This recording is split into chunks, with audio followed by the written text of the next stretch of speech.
Boa noite. Opinião em Debate desta noite tem um tema muito interessante e um programa que está aparecendo aqui, o Zoológico de Amsterdã, só tem fera. Presidente Temer está no olho do furacão. Ele termina o governo. Para analisar e discutir esse importantíssimo assunto para todos nós brasileiros, estão aqui os seguintes profissionais: a Carla Monteiro, que é jornalista e assessora de imprensa e marketing no CREDEC, Centro de Referência e Excelência em Independência Química; o Luiz Carlos Lopes, que eu dei o apelido carinhoso de comandante. Ele é jornalista, está na comunicação do Tribunal de Contas do município. E o Habib Temer Badião, que é jornalista e doutor em Sociologia e advogado. E o Ayrton Carlos, que é jornalista e doutor em Sociologia, meu colega no Diário da Manhã.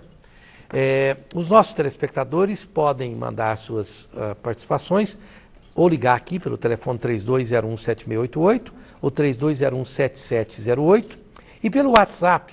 E o nosso WhatsApp agora, ele vai ficar disponível para os telespectadores, para os ouvintes, sempre, mesmo que o programa não esteja no ar, você pode ligar para este WhatsApp que está aqui e participar, debater conosco depois do programa, não importa.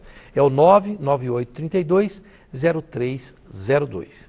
Bom, eu vou começar aqui com a Carla Monteiro. Carla, você que é jornalista há muito tempo, veterana, participa do hall de debatedores lá da 730 no Opinião em Debate no rádio, minha grande amiga.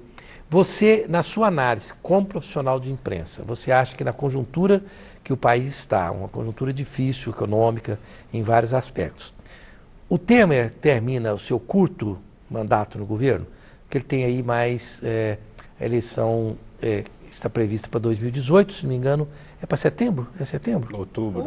Outubro.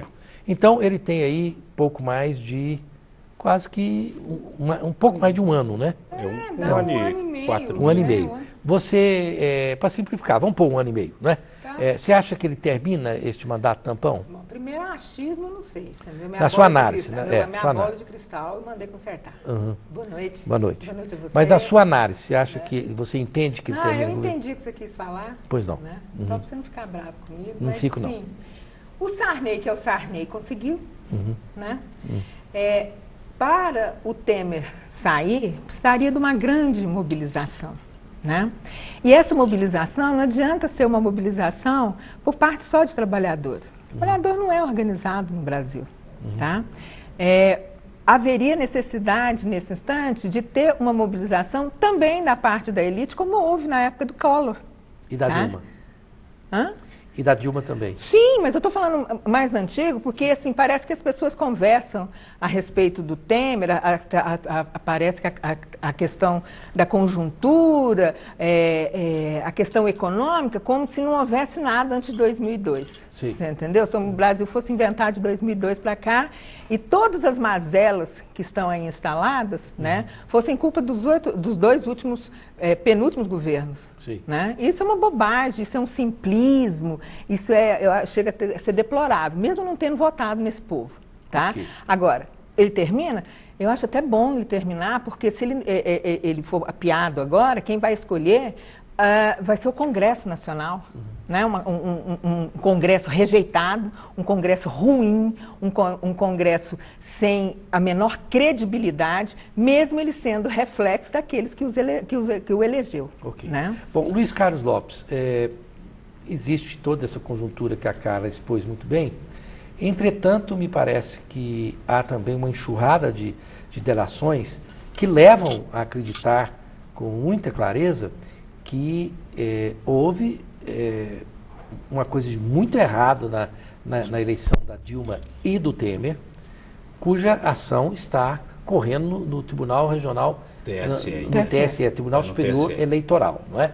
E o Tribunal Superior Eleitoral, segundo a tese dos juristas, depois aqui o Dr. Habib Temer Badião pode falar sobre isso, encaram que não há muita possibilidade de falar, não, então foi a chapa Dilma fez alguma coisa errada, portanto a Dilma fica inelegível, mas o Temer fica ileso nessa história. Então, há essa pedra no sapato. Você acha que inclusive agora, recentemente, hoje, né, as declarações do João Santana e da Mônica Moura jogam realmente muita coisa, muita lenha na fogueira, né? É verdade. Boa noite, Rosenval. Boa noite aos amigos que estão participando desse debate agora. Boa noite a você também, telespectador. Com relação ao TSE, já há entendimento, até mesmo posição do Tribunal Superior Eleitoral com relação ao afastamento de chapa. Não se afasta apenas o presidente, deixando o vice de fora. É a chapa toda afastada. Que já afastada, inclusive governadores já foram afastados nesse sentido. Mas o que a gente percebe no país hoje é que há uma movimentação dos poderes para que o país continue andando.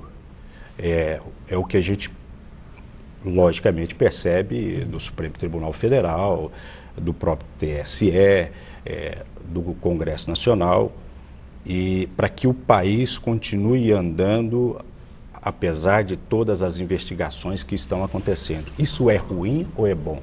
Claro que, no meu entendimento, o que nós estamos vivendo hoje no país é extremamente bom e interessante.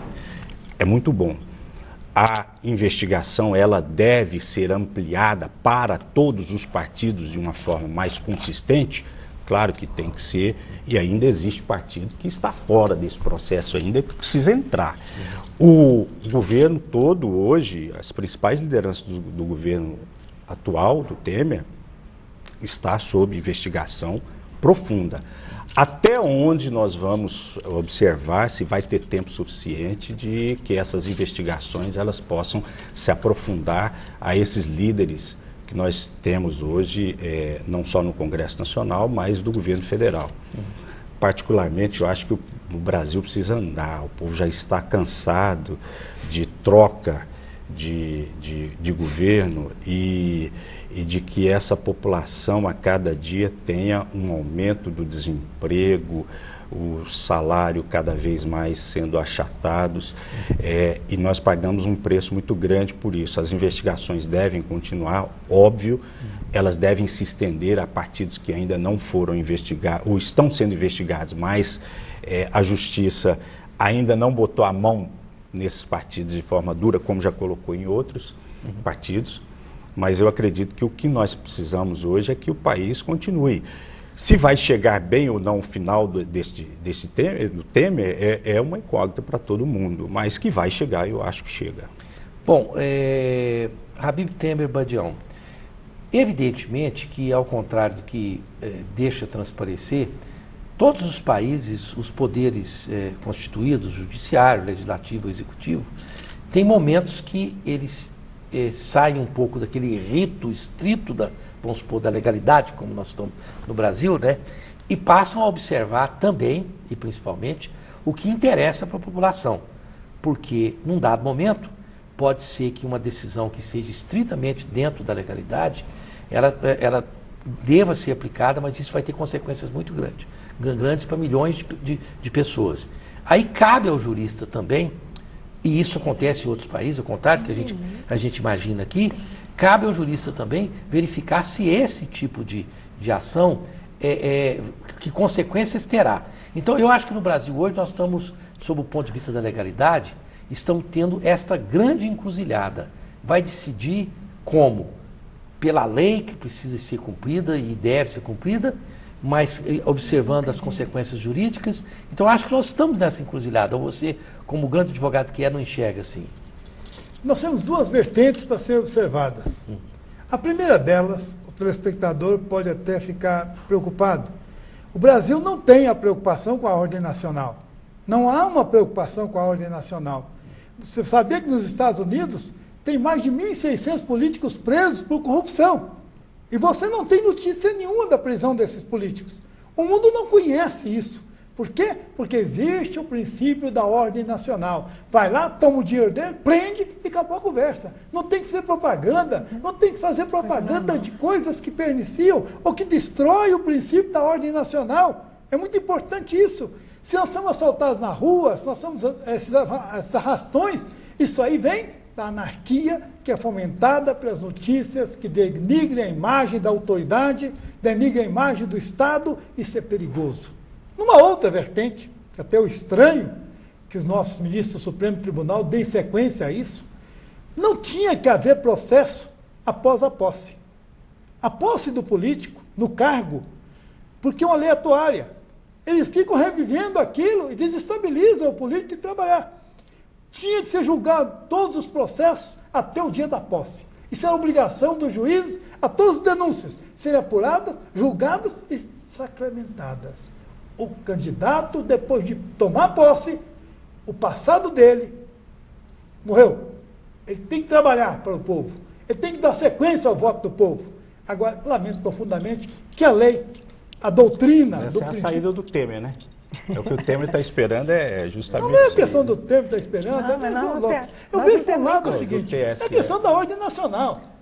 Você casa ordem nacional, você num tem que casamento, ter um o juiz, o padre não fala, se você souber alguma coisa, fala agora, então cala isso para sempre, por quê? Se você falar depois, vai estragar a família, vai estragar o estado de espírito daquela família. Então, nós somos uma família, o Estado é uma família, a sociedade é uma família, e nós temos que cuidar para a imagem do Estado, para que a lei seja respeitada, para que o cidadão bandido seja preso, para que a polícia nas ruas seja respeitada, e não está sendo respeitada, nós sabemos disso, os nossos policiais estão sendo agredidos, nossos policiais estão sendo avançados contra eles, os bandidos, e nós não temos uma ordem nacional. Eu lamento profundamente. O Wellington Carlos, a gente vê que, percebe claramente, que por trás de todas as coisas que precisam ser resolvidas no Brasil, elas são graves. Nós temos os problemas econômicos, que nós não podemos prescindir de continuar a resolvê-los, o Luiz Carlos mencionou isso. Nós temos o problema da corrupção, que não pode ser deixada como se a coisa fosse normal. E, ao mesmo tempo, nós temos forças antagônicas que estão procurando poder. E de olho na eleição de 2018. Aí eu pergunto para você, como jornalista que você acha que esse tipo de procura pelo poder, quer dizer, as forças antagônicas se digladiando, vai permitir que o Brasil realmente passe alguma coisa limpa? Ou nós vamos, mais uma vez, passar batido e perder essa oportunidade de melhorar o país, avançando no combate daquilo que todos nós precisamos combater, que é a corrupção? Bom, eu acredito que o Brasil está perdendo a grande oportunidade, né, Rosenval? Na medida em que você pega os exemplos de outros países, como a Noruega, por exemplo, os vikings, que são aquelas pessoas bárbaras, né, em aspas, que deram origem a um dos povos mais felizes hoje da humanidade, com menor índice de corrupção no mundo, ou seja, que tinha um alto índice potencial de violência e agressividade, hoje tem um baixo índice de violência a ponto de ter menos homicídios que um estado como Goiás. Existia um código de honra, ou seja, existia uma trajetória para formar um corpus ali de pessoas que se submetiam à legislação, à lei, e era aquilo que o Weber fala, né? Ou seja, o Estado, o que é o Estado? É os dominantes submeter os dominados, mas os dominados têm que aceitar isso. Hoje no Brasil não acontece essa situação. E não acontece por diversos fatores. Essa pergunta que você fez para o Badião mesmo, sobre a questão do direito, ela é grave porque todos os grandes doutrinadores do direito constitucional, Robert Durkheim, Ronald Durkheim, Alexi, eles trabalham com a ideia que o judiciário só entra em controvérsias quando o tema é aberto para a população discutir uma valoração. No Brasil, não. O judiciário discute política. Você vê, por exemplo, o caso do Gilmar Mendes. O Gilmar Mendes tem dito que talvez, pode ser que não saia nenhuma decisão, ou seja, ele não fala tecnicamente, ele fala que pode ser que a decisão não venha ao encontro da legislação e venha ao encontro do interesse nacional que ele vai decidir. Então, existem grupos antagônicos no Brasil que querem um grande bolo econômico e financeiro e eles se digladiam e usam alguns instrumentos. Um dos instrumentos é o direito, ou seja, você pega o direito processual penal, existem diversas chicanas, são 700 artigos no direito processual penal, no Código de Processo Penal, que você faz o bem uso dele como quiser. Uhum. Bom, antes de ir para o intervalo comercial, quero lembrar que a Implant Center é um centro integrado de tratamentos estéticos com profissionais altamente especializados. Um grande abraço ao Dr. Jefferson. O telefone de lá da Implant Center é o 3285-3247. E é sempre bom lembrar que a Pax Clínica, anote aí, é um instituto de neurociências e uma instituição hospitalar de caráter privado, destinada ao atendimento a portadores de doenças mentais e dependentes químicos. É tocada há mais de 40 anos pelo grande psiquiatra, o Dr. Salomão. O telefone é o 3282-7040 e lembre-se que a República da Saúde você come sempre tem padaria gourmet, tem adega, e neste final de semana, principalmente, tem a comemoração do Dia das Mães, onde tem lá uma brinquedoteca para as crianças, para que as mamães possam ter um Dia das Mães e almoçarem ou jantarem com tranquilidade. E se você quiser ficar muito bonita, como a nossa Carla, você pode ir para o Subilt, que o Subilt tem 10 unidades, tem o Subilt Formen também para os homens, e fica ali no setor oeste, você encontra lá o Grande Sul, o telefone é 4012-1066. Nós vamos para um breve intervalo comercial e nós voltamos já já.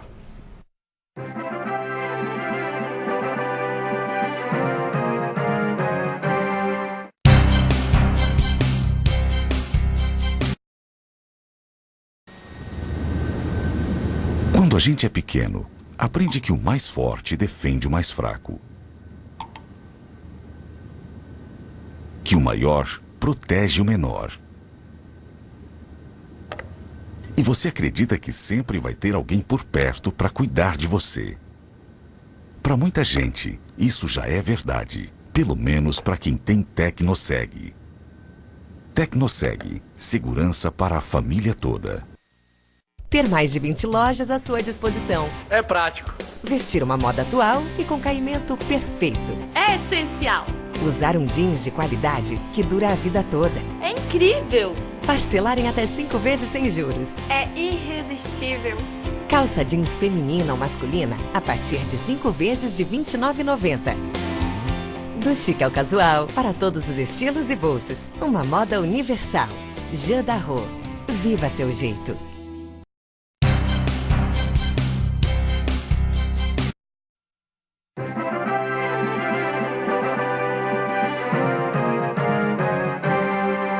Estamos de volta com a Opinião em Debate desta noite, com a análise do governo Temer, que está no olho do furacão, e nós demos o título se ele termina o governo.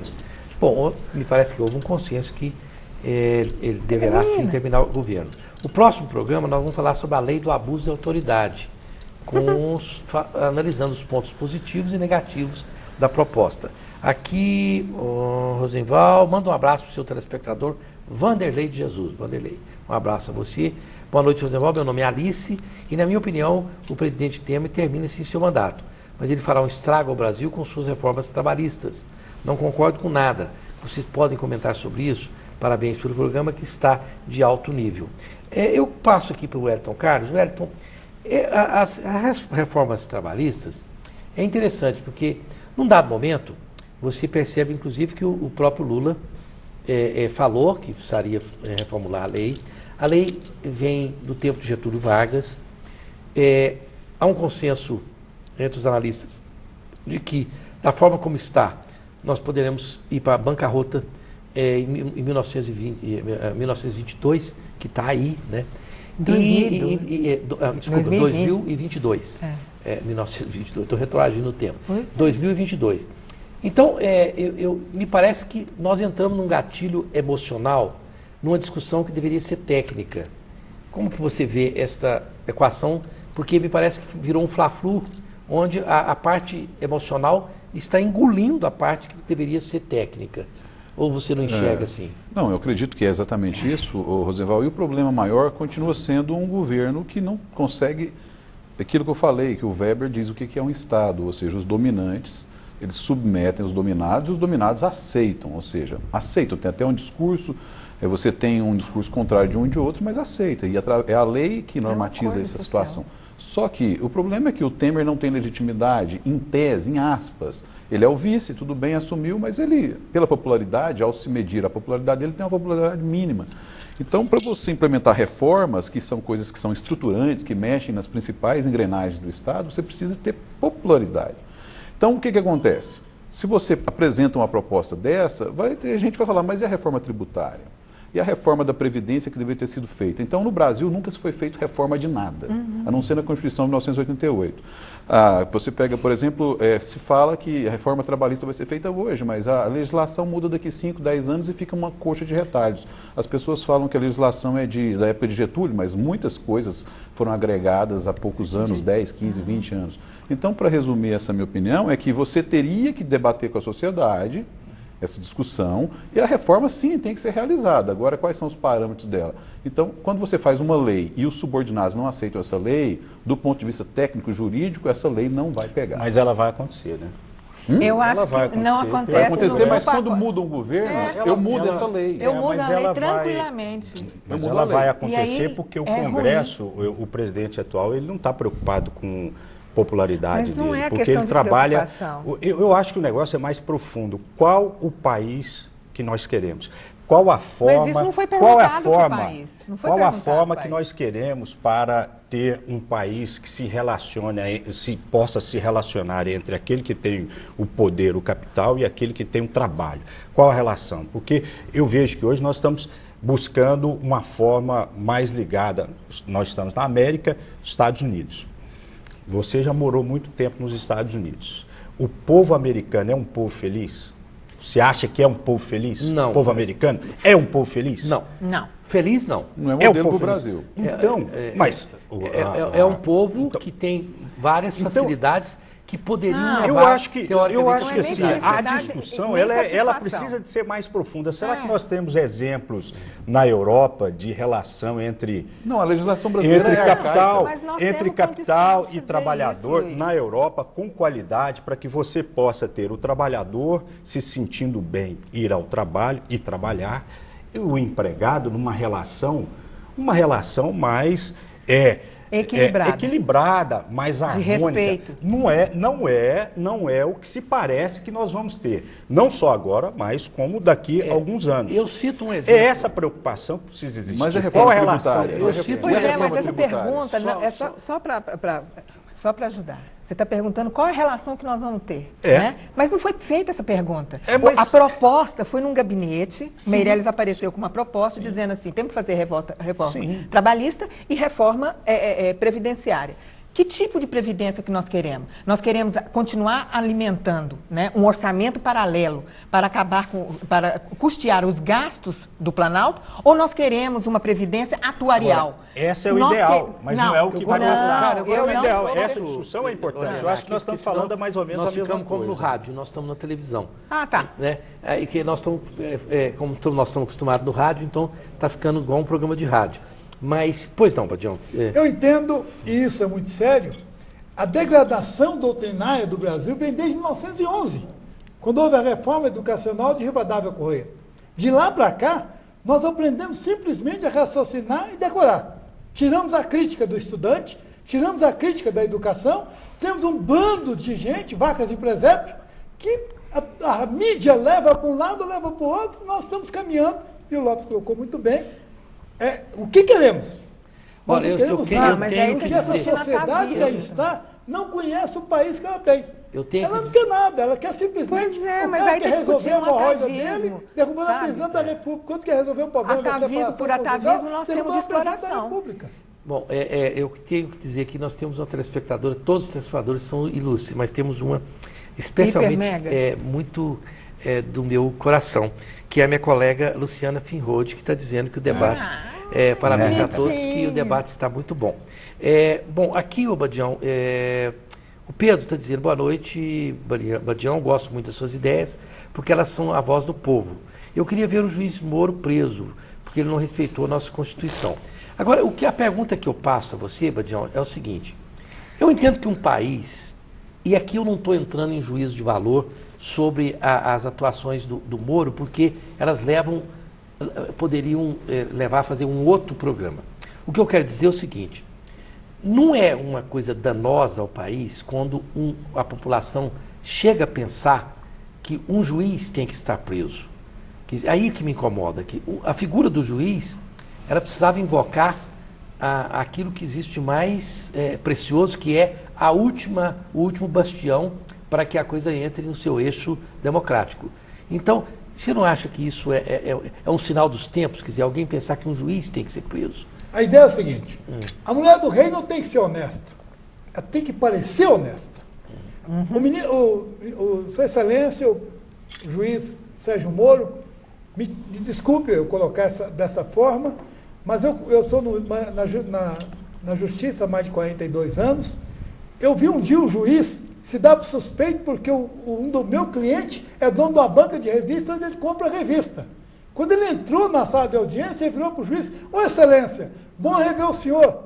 O juiz olhou e falou: na mesma hora, declarou suspeito e saiu do processo. Por uma simples relação de compra de revista. Você imagina a conversa do Sérgio Moro, pegou a conversa da Dilma com o Ciclano, citando o Lula, e o Lula com ela conversando, ele pega e publica aquilo. Na rede nacional. Ele deixou publicar, estava nas mãos dele, deixou publicar. A partir dali, ele tinha obrigação de declarar suspeito e sair do processo. Porque só existe ele na justiça. Todos os magistrados federais são pessoas honradas, capazes de conduzir aquele processo. Não é só Sua Excelência, Sr. Sérgio Moro. Me perdoe, Excelência, me perdoe a todos os juízes que estão nos ouvindo, eu sei que são muitos deles.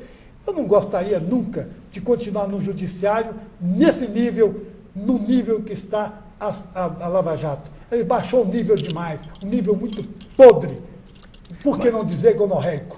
Mas eu acho que preciso fazer essa ponderação, Badião, que nós não podemos desmerecer a Lava Jato por qualquer deslize que o juiz Sérgio Moro possa ter feito. Eu acho que a Lava Jato em si é uma coisa que tinha que ter acontecido no país e que precisava acontecer para que nós soubéssemos. Então vamos lá. Porque nós estamos falando de corrupção semelhante ao PIB de 3 países da América Latina. Não é pouca coisa. Entrou na Odebrecht, pegou todos os computadores do Odebrecht. Não achou nada. Não deixou trabalhar mais. São 400 mil trabalhadores parados. Mas houve corrupção. Entrou nas todas as empresas, arranca os computadores, tudo. E vão levando esses computadores para onde?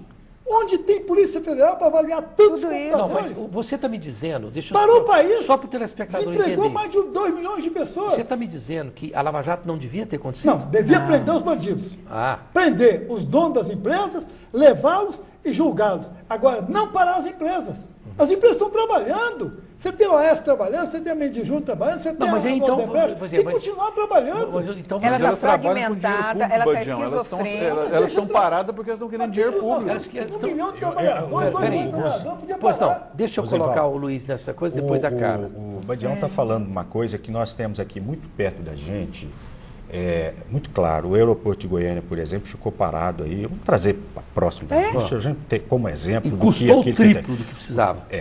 Por um processo específico, numa parte que dava em torno de 10% de tudo que era o aeroporto, ele ficou parado, trazendo enormes prejuízos para todos nós. O que entendeu o que ele está dizendo? Que as coisas precisam acontecer. As investigações, elas podem caminhar paralelamente ao andamento de obras. O aeroporto é um exemplo disso. Ficou parado, uma parte só, e nós sofremos muito com isso. Claro, o que eu acho que é mais complicado nisso tudo, e não é ruim para o que nós estamos vivendo no país atualmente, não, é porque vão sair tanta coisa, e tanta coisa não só do empresariado, do político, mas quando você vê que a Suprema Corte ou os poderes que deviam estar aí trabalhando com antecedência, porque há 30 anos, Emílio da Odebrecht disse que há 30 anos esse mesmo sistema funcionava. O Maluf, há 20 anos, está sendo julgado agora pelo Supremo Tribunal Federal. Nunca foi, né? Então, são essas coisas. De repente, você começa a ver que ministro do Supremo tem tanta acusação paralela contra Procurador-Geral da República, também com acusação familiar contra. Quer dizer, onde nós vamos parar com esse processo todo? Se continuar mexendo, não vai salvar ninguém em pé. Boa noite, Rosenval. Vocês não acham que existe uma tendência à perseguição da mídia em relação ao ex-presidente Lula para que o mesmo não participe das eleições de 2018?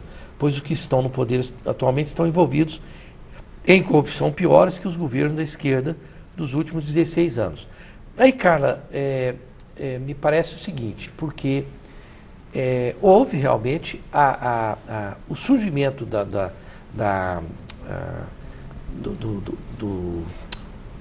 do Lava Jato.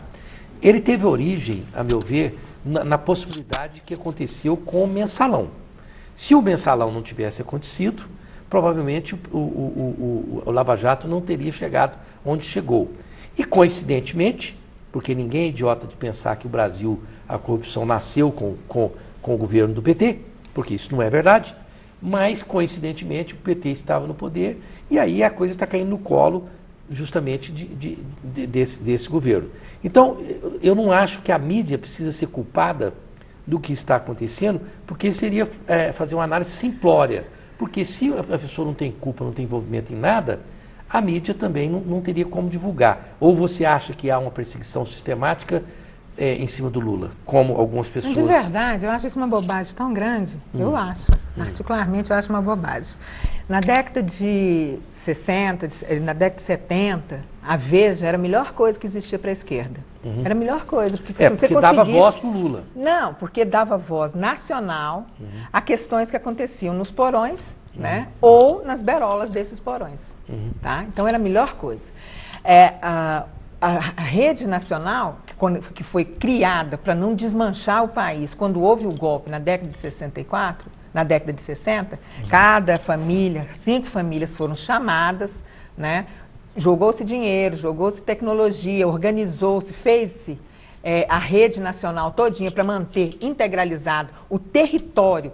A questão objetiva era manter o território, para que o Rio Grande do Sul, a região do Sul não fosse desmembrada, a parte do Norte não fosse desmembrada. Era uma forma, né, de toda a ditadura conseguir manter a unidade nacional. Ok. Jornalista é para informar. Quem seja informado ou não informado, gostando ou não gostando, ele tem que informar. Há tendências? É óbvio, é óbvio. A pessoa tem a sua estrutura sociocultural e quando ela traz a informação para o coletivo, passa por essa estrutura. Mas isso não denigre o trabalho que se é feito por essa mídia. Então, assim, hoje o Lula grita contra a mídia. Mas a mídia, para ele, já foi boa. O FHC, na época, né, ele pode ter sido um príncipe, mas ele gritava contra a mídia. Falava mal da Folha o tempo todo. Olha, quem tem telhado de vidro, e isso quer dizer, está exposto na praça pública, é um cidadão público, ele não vai gostar de todas as coisas que se trazem. Agora, dizer que a mídia está perseguindo fulano, ciclano... A Lava Jato, na verdade, ela tomou corpo por um simples fato. Porque todo mundo há 2 anos falava a respeito da refinaria nos Estados Unidos.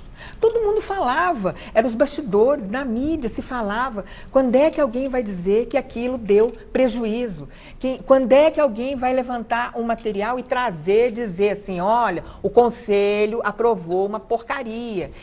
Quando conseguiram, prendeu o Youssef, mas prenderam por outra coisa... Né? E aí começaram a puxar a língua dele, porque não é muito difícil puxar a língua dele. De lã, né? Aí conseguiram pegar a refinaria dos Estados Unidos. Bom, aí se pensou, então vamos inflamar, vamos insuflar isso bastante. Só que o tiro saiu pela culatra, porque quem insuflou naquela época, quem insuflou foi o Aécio e a turma dele, foi mesmo, porque ele achou que conseguiria organizar tudo isso, porque ele estava querendo dizer assim... Olha, ela mentiu na época da campanha, então nós temos que derrubar. Só que ela levou 53 milhões de votos, né? Então não estava fácil derrubar. Okay. A elite estava ganhando, todos estavam fechados com ela, ele achou que poderia. Só que aí, né, o monstro cresceu demais, o Leviatã mostrou a cara, né, e deu no que deu. Olha aqui eu vou tentar resumir, só para explicar. Tem telespectador como o Diego Emílio, que chama o Badião de quadrúpede. Já tem espectador que acha que o Badião é único, como aqui, tem aqui a Cláudia Lima, e vai por aí. Aí é o seguinte, nós temos aqui, eu contei 11 pessoas, 7 contra o Badião, e o restante a favor do Badião. Os que não gostam da opinião do Badião falando do Moro, acham que o Badião é a encarnação do diabo. Aqueles que gostam acham que o Badião é um anjo que veio para poder salvar os brasileiros. Essa opinião. Então, este assunto que eu quero levar para o próximo bloco, que é essa polarização brasileira, onde opiniões que são divergentes passam a ser encaradas como algo sobrenatural, que quem apoia radicalmente e quem critica radicalmente. Então, esse radicalismo brasileiro, eu quero ver se a gente discute no próximo bloco. Mas antes disso, eu quero lembrar vocês que a Miller Torres está aqui o Badião que sabe disso. É uma empresa que está há mais de 15 anos no mercado e tem experiência no segmento de previdência privada e seguro de vida, tanto individual como em grupo.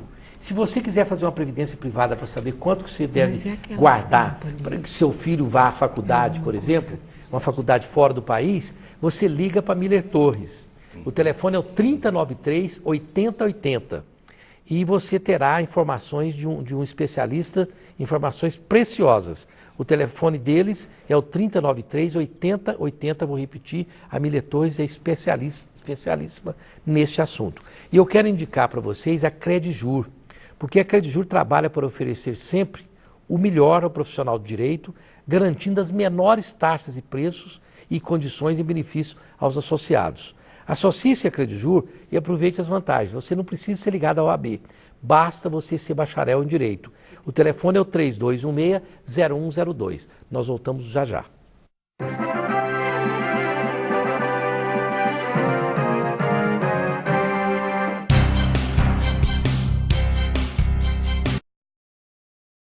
No tradicional Teatro Goiânia, a família Núcleo recebeu os convidados especiais para comemorar 30 anos de atividade. Uma noite inesquecível com a presença do Coral do Laboratório e da Orquestra Sinfônica Jovem de Goiás. Com mais de 40 unidades, equipamentos sofisticados, atendimento 24 horas e sendo um dos que mais crescem no país, o Laboratório Núcleo provou que vale a pena acreditar. Laboratório Núcleo, 30 anos cuidando de você.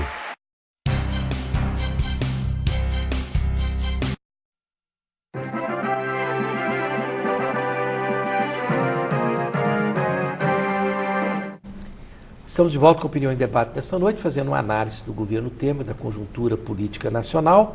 E o próximo programa será sobre a lei do abuso de autoridade, pontos positivos e negativos da proposta. Bom, Badião, você que é um democrata de carteirinha, também participa do Opinião em Debate no rádio, está lá conosco, sempre que pode, das 8 às 9, das 730 AM, e hoje eu fiz um convite solene ao comandante, para que ele também passe a fazer parte, Luiz Carlos Lopes, do programa. Convidei-o pela enésima vez, esperando que ele aceite, que eu gosto muito, nós já trabalhamos juntos várias vezes, um bom tempo. E foi muito bom. Mas, Badião, eu resumi aqui, o que está acontecendo? Isso acontece também lá no rádio, quando você exprime a sua opinião, e eu posso não concordar com ela, e às vezes não concordo. Por exemplo, no caso do Moro, eu acho que o Moro, com todos os defeitos, foi muito necessário para o país. Se não fosse coragem dele, talvez nós não chegássemos onde chegamos. Mas o que eu quero dizer é o seguinte: por que esta polarização aconteceu num país onde nós normalmente conseguíamos viver com forças antagônicas, com um pouco mais de facilidade que estamos vivendo agora? Porque nós estamos prestes a rachar o país. Quer dizer, quem vai para a rua defender o Moro está disposto a matar para defender o Moro, e quem vai para a rua para criticar e criticar o Moro e defender o Lula está disposto a matar e defender pelo Lula. Você acha que é possível uma conciliação nacional com este ânimo que a população está vivendo? Não. O telespectador pode pensar que está havendo aí um conflito entre uns contra os outros. Na verdade, aqui, na infraestrutura do país, é como se fosse fogo em palha de arroz. Tem a fumacinha, mas você vai ver embaixo, está pegando fogo. O que está pegando fogo de verdade? O Brasil que nós estamos assentados, e que você reclama todos os dias, telespectador, de que paga muito imposto, todo o seu imposto, 42% dele está virando juros para pagar banqueiro. Embaixo está pegando fogo. Todos os dias o Brasil paga 3 bilhões e 200 milhões de juros, e a dívida aumenta 2 bilhões. Nós não temos dinheiro para fazer mais nada. O país parou. Os bancos estão cobrando 27%, 30% de juros para quem movimenta. Então, Rosenwald, eu estou colocando uma questão seguinte: isso aqui é apenas um teatro, é um circo. Porque debaixo do picadeiro estamos amontoando desempregados, amontoando crise familiar, amontoando o céu cortando luz de todo mundo, amontoando sanear cortando luz porque ninguém está dando conta de pagar. Os postos de gasolina estão fazendo promoção para reduzir o valor do combustível, para ver se alguém compra. O cidadão brasileiro está sem dinheiro. Os bancos fecharam as burras. Não emprestam. Se emprestam, emprestam no custo muito alto, porque dizem assim, ó, tem crise o país, o risco é muito alto, então você tem que pagar juros de 480% é o juro dos cartões de crédito. Meus amigos telespectadores, o Brasil está quebrando. Os banqueiros fecharam as burras, estão emprestando menos e ganhando muito mais. É um teatro. Carla Monteiro, você levantou o dedo que eu gostaria de fazer uma colocação? Quero. Né? Ele falou que nós estamos quebrando. Né? Eu acho que nós não estamos só quebrando, acho que nós estamos quebrados mesmo. Estão fazendo aí a reforma previdenciária e assim, só de levantamento inicial, porque tem uma CPI, existe uma CPI que não é divulgada, mas ela está trabalhando todo santo dia. E aí a própria Receita Federal vem a público, traz os documentos e mostra que 3 setores, né, da economia nacional deve, né, ao governo federal, ao Tesouro Nacional, 588 bilhões de reais. E o governo federal não quer cobrar. Aliás, ele quer terceirizar essa dívida para os bancos cobrarem, sendo que os bancos respondem por essa dívida em 34% delas. Bom, então seria a raposa para vigiar o galinheiro. O Wellington Carlos, você vê a possibilidade de conciliação nacional e a solução dessas distorções que o Badião se referiu e a Carla também? São preocupantes, né? O que a Carla e o Badião exprimem para a população é a mais pura verdade, o que tem acontecido no país. São questões simples, como recentemente saiu um noticiário que um dos políticos que mais devem para a Receita é brasileiro, é goiano, né? É Roberto Balestra, 100 milhões, se eu não me engano. Quer dizer, é absurdo o cidadão estar na política, manter-se na política e continuar legislando, né? Talvez até interferindo nos dispositivos das normas tributárias para que não pague jamais essa dívida, né? Então, assim, a preocupação maior é com o Brasil piorar, porque nós sabemos que nada é para sempre e que as coisas costumam se modificar, e a melhor coisa que você pode ver é uma lei, né? As leis, você já está aí nas 13, 14 mil números de leis no Brasil, ou seja, as leis federais, então vai passando, é como se fosse um filme, né? É um trem-bala, como diz a música aí, pop do momento da juventude. Então, o Brasil pode arrefecer a economia e piorar. Você pode, eu não consigo imaginar o Brasil, por exemplo, como o Sudão do Sul, que tem uma luta violenta com clãs, pessoas se matando, mas hoje o Brasil vive isso que você falou, de violência simbólica muito forte, e um dos grandes sociólogos do mundo hoje, Manuel Castells, ele perdeu tempo analisando como o brasileiro se degladia, se luta nas redes sociais. Ele mostrou que o brasileiro, não é um povo cordial, como se diz, e 2, o povo brasileiro tem se dividido e na política essa divisão costuma demorar 50 anos aí, ou seja, tem uma geração. Aqui a nossa telespectadora é Eni Pimenta. Eni Pimenta é jornalista, não é? Eni Pimenta. Acho que é Eni Pimenta. Tem Eli Aquino e Eni Pimenta. Sou contra a opinião do Badião, Moro está certíssimo, tem que prender esses marginais. Agora, isso aqui vai me permitir falar alguma coisa, Luiz Carlos, interessante. Olha aqui o que o telespectador Fernando... Opa, saiu tão rápido aqui. O Fernando da Fertec. E pergunte a Carla Monteiro por que ele está usando essa blusa de ossos cruzados. São ossos cruzados. É porque ela é design moderno. É moderno. Agora que ela viu. Agora que ela viu que são ossos cruzados, realmente. É porque ela não veio sou, com o espírito coveiro. Não, agora mesmo vão falar que eu sou de alguma escuderia daquelas coisas do Garrasta Azul Médici, da década de 70. Da Lecoque, né? Pois é, vão falar que eu isso pertenço. É o símbolo da Lecoque. Pois é, já imaginou? Ainda mais a Cláudia que veio para Goiânia. Olha, essa observação muito aguçada do Fernando da Fertec, Luiz Carlos Lopes, me fez lembrar hoje que eu parei num lugar que eu paro sempre antes de vir para cá. A gente para comer um espetinho. Eu, o cacique Luciano e a Mariana, ou no caso a Isabela, estava conosco. E eu estava vendo lá o depoimento do Lula, todo o Jornal Nacional tem lá um telão, e ninguém estava prestando atenção naquilo, a não ser esta besta que nos fala. Então eu pensei, poxa, o brasileiro cansou-se E não estava prestando atenção naquilo, porque eu falei, aquilo podia ser chato, mas vem um outro assunto, porque trata-se do Jornal Nacional, é de um jornal que tem uma alta relevância para o país, por mais que se critique, né? Então, a pergunta que eu faço a você é o seguinte, Luiz Carlos, quem está incomodado com tudo isso que nós estamos discutindo aqui hoje? Que porcentagem da população? Uma porcentagem tão mínima que não adianta. Estamos pregando no deserto, quer dizer, o que nós estamos alertando aqui, não estamos falando para ninguém, não? Não, eu vejo que, com relação à reportagem, é o excesso de colocar a reportagem em todos os telejornais. Quando você tem um assunto relevante como esse, ele passa de manhã até à noite, 2, 3, 4 dias, e aí a população vai cansando mesmo.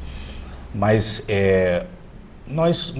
eu acho que nós tivemos no impeachment da Dilma uma movimentação muito grande de segmentos organizados da sociedade, principalmente de segmentos que detêm um poder econômico, não estou dizendo se é errado ou não, mas que detêm o poder econômico, que movimentou a sociedade bancando estruturas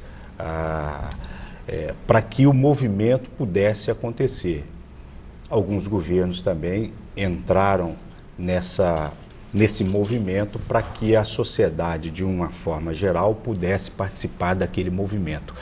O que nós não temos agora, de 1 ano, 8 meses para cá, porque aquilo que movimentava esse processo de gente na rua não participa mais desse movimento. Ele não está mais participando desse movimento porque a intenção era trocar o governo. Deixa eu fazer uma colocação, o governo, Fiesp, por exemplo, é um dos processos, faz parte desse processo de mobilização nacional. A mobilização então, acabou. A mobilização acabou por isso. A estrutura que foi montada anterior, ela não persiste mais. Quem detém o processo durante o governo produtivo... da Dilma, o premier da China visitou o Brasil 3 vezes. O que queria o premier da China? Ele queria comer. Ele pegou um celular e mostrou para a Dilma, isso aqui vale um pé de alface. Quem é que queria o Brasil? O maior mercado consumidor do mundo de produtos agrícolas, da agroindústria brasileira. Quem vinha para cá para ajudar a produzir, porque o dinheiro nosso é muito caro, é o Banco dos BRICS. Quem é o Banco dos BRICS? É o HSBC de Hong Kong.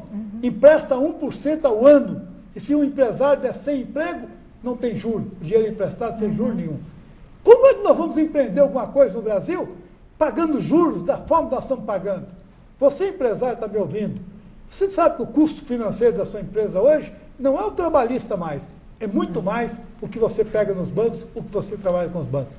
E se o Banco dos BRICS viesse, ia destruir essa malha de bandidos que roubam o país, e colocou muito bem o Lopes. Ali havia interesse de quem? Dos banqueiros. Então eles bancaram a briga, jogaram o povo nas ruas, bancaram a Rede Globo, bancaram toda a estrutura da mídia para que o povo transformasse as pedaladas da Dilma num crime. A mesma coisa foi na época do Collor. Aí esse crime, agora estão transformando o quê? Os patinetes que o Lula comprou, um triplex, ele quis comprar, então ele é bandido porque comprou um triplex. Esse triplex é verdade, a mentira dita várias vezes é verdade, isso é a ideia do nazismo. Nós estamos trabalhando agora para perguntar ao telespectador, será que nós somos bem com esses bancos que estão aí? A época do Collor foi a mesma coisa. Tudo bem, ele fez um monte de patifaria. Não, o Collor foi diferente. Não. No dia do impeachment do Collor, os americanos desembarcaram 19.600 soldados na Amazônia. Pois é, mas se o Collor continuar, toda a rede bancária teria quebrado. Tanto teria quebrado... Devia ter quebrado. Devia ter quebrado, porque esses bandidos não prestam. Não estou falando isso, não. Eles sentiram o cheiro da quebra e foram correndo se aliar contra ele também.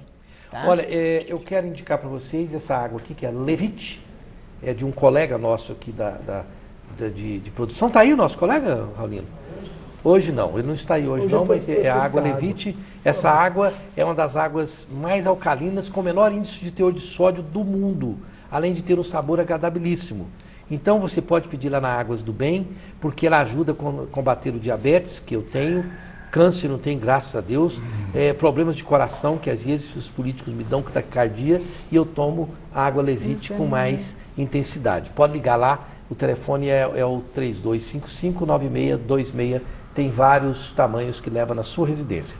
Nós vamos para um breve intervalo comercial, muitas participações dos telespectadores, desculpa que eu não estou lendo todas, porque a banca aqui é tão boa que eles estão acabando discutindo o que vocês estão perguntando e eu estou deixando correr. Nós voltamos já já.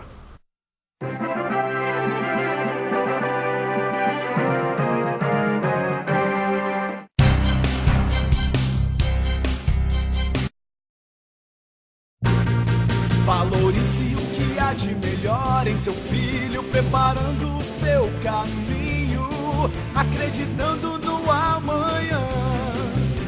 Escola Internacional de Goiânia, o futuro a seus pés. Escola Internacional de Goiânia, é nota 10. Escola Internacional de Goiânia, valorizando o futuro. Ter mais de 20 lojas à sua disposição. É prático. Vestir uma moda atual e com caimento perfeito. É essencial. Usar um jeans de qualidade que dura a vida toda. É incrível. Parcelar em até 5 vezes sem juros. É irresistível.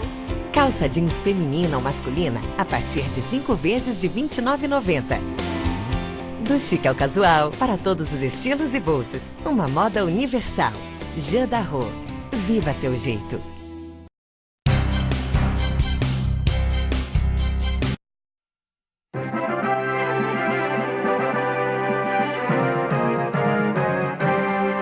Jocoso. Olha, estamos de volta com Opinião em Debate. O bom aqui é o bastidor, com o tema, nós estamos fazendo uma análise da conjuntura política atual e o próximo programa é sobre a lei do abuso da autoridade, pontos positivos e negativos da proposta. Você veja bem, com tanta coisa interessante que nós estamos discutindo, muita gente ainda incomodado com a blusa de ossos da Carla, dizendo que se ela tivesse vindo com a melancia na cabeça tinha sido melhor. Que maldade com a Carla, por favor. Bota Carla. maldade. Bota a inveja maldade quando desse. não mata, aleja. Mas aqui no Brasil só faz obra com propina, o Ailton está dizendo isso. Quem mais? Não, peraí. Ok, estou indignada com o Badião, tem muita gente que está, mas outros estão apoiando o Badião. Ok. Boa noite, me chamo Joana, gostaria muito que vocês convidassem um psiquiatra, especialista em transtorno, para demonstrar um perfil do ex-presidente Lula.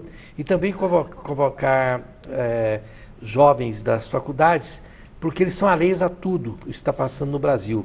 Se não fossem os meninos do Ministério Público e o Sérgio Moura, vocês da mídia poderiam traçar um projeto e nós poderíamos ir para um país comunista rapidinho. A Joana está dizendo isso. Agora, você veja bem, o Wellington, o presidente Lula hoje encarna um espectro da política nacional que provoca essa ruptura. E me parece que o Lula está disposto a colocar mais lenha na fogueira com essa retórica que nós e eles, né? Quer dizer, como se o Brasil tivesse essa divisão entre nós e eles. Você acha que o presidente Lula não teria, historicamente, que mudar o tom da coisa e fazer um processo de conciliação nacional e isso talvez fosse melhor para ele? Não. Com certeza, o Lula está sendo vigiado pela mídia, sendo registrado, e ele vai entrar para a história, né? A história dele será contada essa, alguém que está tentando cingir o país em dois lados. Ele prejudica a esquerda, muitas pessoas que são militantes da esquerda tentam participar dessa discussão e não conseguem, porque o Lula, ele praticamente sequestrou o PT. Então, a nova esquerda brasileira, quem será ela, né? Não é a partir do Lula, né? Não é a partir de uma pessoa que tem 5 ações penais. Então, o PT prejudica o país quando deixa o Lula se tornar um coronel da legenda. E o Lula prejudica também a discussão política brasileira quando tenta separar o Brasil. E você não governa separando o país. Ele, quando governou no primeiro mandato dele, no segundo, ele teve apoio de uma grande camada da população. O PSDB fez, é verdade, é um partido que tem as suas histórias de corrupção, mas fez uma oposição responsável, o que ele não faz. Badião, você, na sua análise, me parece que no programa você estava dizendo, hoje ou ontem, quando nós encontramos, foi ontem, não é? Ontem. Você estava dizendo que também, nesse viés que o Wellington Carlos estava falando, que o Lula, muito habilidosamente, soube colocar no seu primeiro governo, e por isso ele obteve sucesso, uma pessoa que era um empresário de Minas, que acabou falecendo, que foi o Alencar. O Alencar, não é? Que era tido como sujeito ponderado, equilibrado. E que agora o Lula está perdendo esse tipo de contraponto. Então, a sua análise também complementa o que o Wellington Carlos está dizendo, quer dizer, o Lula está faltando a ele agora, porque o Zé Disseu saiu da cadeia e antes de sair disse que o PT precisa fazer uma meia-culpa e fazer uma guinada à esquerda. Quer dizer, fazer essa guinada à esquerda no momento que a Cuba está balançando, a Venezuela está derretendo, não me parece uma coisa suicida, não? Não, o PT é um partido, para mim é um partido burro, né? É um partido dividido, essa divisão interna do PT desarticula as ações do PT. Você vê, durante um governo que o presidente queria combater a fome, a miséria no Brasil, alguém vai lá e propõe um fórum São Paulo para chamar todos os esquerdistas comunistas do mundo para serem liderados pelo PT do Brasil. É coisa de moleque. Coisa de pessoa descabida, porque nós temos que pensar no país primeiro. Nós temos que pensar acabar com a situação crítica em que se encontram os cofres brasileiros. A economia do Brasil está debilitada. Nós falamos agora um recorde de 230 milhões de toneladas. Os Estados Unidos produzem 600 milhões de toneladas só de milho. Eu tenho 2 minutinhos só, Luiz Carlos, se você quiser fazer uma consideração final rápida. Só dizer que eu acho que os políticos e os partidos políticos estão no divã. Então eu acho que é hora da gente pensar mais no povo, na sociedade, neste país que é rico, lindo, maravilhoso, de gente que trabalha, para que nós possamos crescer, melhorar e tirar esses 13 milhões de brasileiros que estão na miséria. Precisando de trabalho. Agora está 14. Carla Monteiro, quantos minutos nós temos aí? Tem um Para minuto. mim sobrou o tiquinho, né? Um tiquinho só. Cara, pode falar no seu tiquinho. Eu não pensaria nos políticos agora, tá? Conclamando-os para pensar no povo. Eu jogaria a bola para o próprio povo, né? Tomar o que realmente é dele.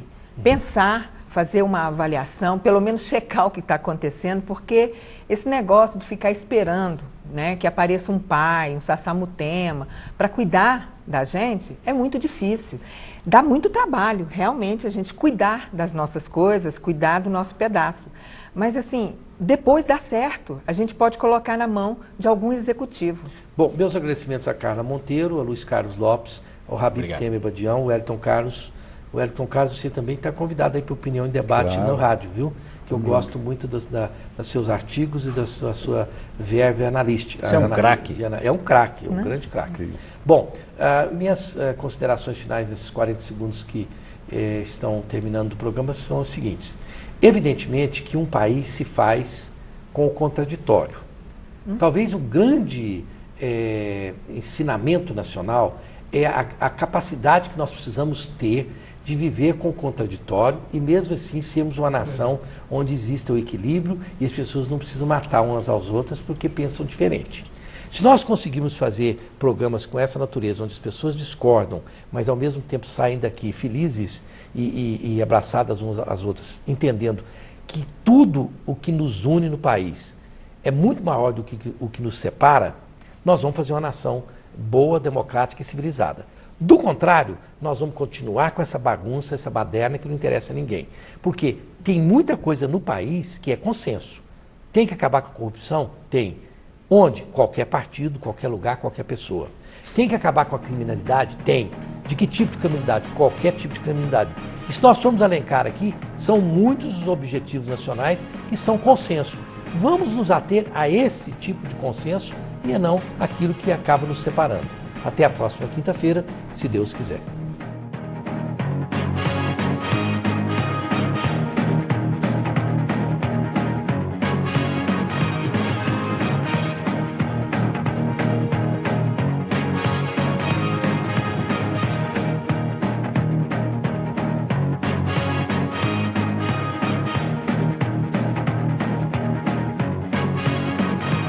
Opinião em Debate. Oferecimento Laboratório Núcleo, cuidando de você.